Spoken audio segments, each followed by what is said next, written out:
राख की रस्सी। कृपा कर हमारे चैनल जंगल सफारी को सब्सक्राइब जरूर करें, धन्यवाद। लोम्पो गार तिब्बत के 32वें राजा सोनगव सेनगापो के मंत्री थे। वे अपनी चालाकी और हाजिरजवाबी के लिए दूर दूर तक मशहूर थे। कोई उनके सामने टिकता न था। चैन से जिंदगी चल रही थी। मगर जब से उनका बेटा बड़ा हुआ था, उनके लिए चिंता का विषय बना हुआ था। कारण ये था कि वह बहुत भोला था। होशियारी उसे छूकर भी नहीं गई थी।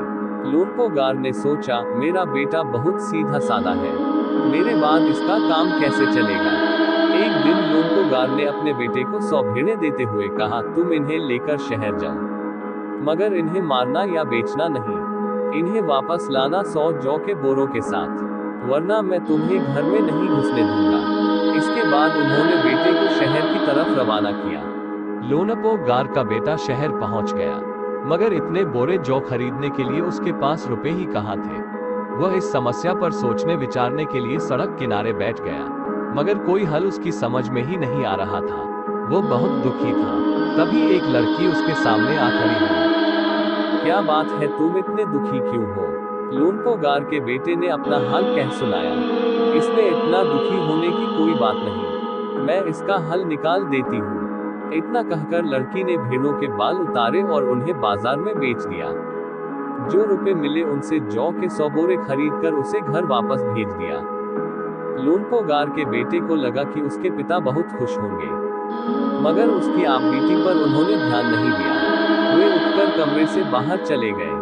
दूसरे दिन उन्होंने अपने बेटे को बुलाकर कहा, पिछली बार भेड़ों के बाल उतारकर बेचना मुझे जरा भी पसंद नहीं आया। अब तुम दोबारा उन्हीं भेड़ों को लेकर जाओ, उनके साथ जौ के 100 बोरे लेकर ही लौटना। एक बार फिर निराश लोम्पो गार का बेटा शहर में उसी जगह जा बैठा। न जाने क्यों उसे यकीन था कि वह लड़की उसकी मदद के लिए जरूर आएगी।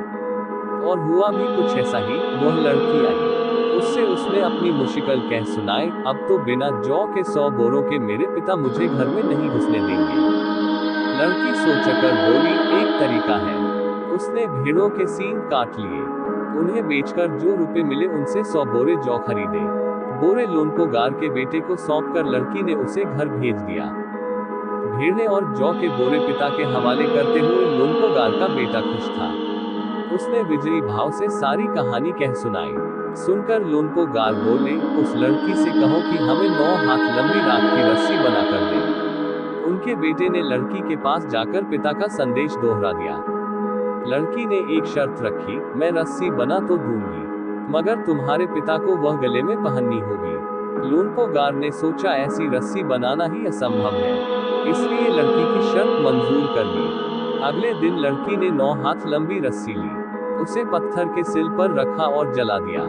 रस्सी जल गई, मगर रस्सी के आकार की राख बच गई। इसे वह सिल समेत लोम्पो गार के पास ले गई और उसे पहनने के लिए कहा। लोम्पो गार रस्सी देखकर चकित रह गए। वे जानते थे कि राख की रस्सी को गले में पहनना तो दूर, उठाना भी मुश्किल है। हाथ लगाते ही वह टूट जाएगी। लड़की की समझदारी के सामने उनकी अपनी चालाकी धरी रह गई। बिना वक्त गंवाए लोम्पो गार ने अपने बेटे की शादी का प्रस्ताव लड़की के सामने रख दिया। धूमधाम से उन दोनों की शादी हो गई।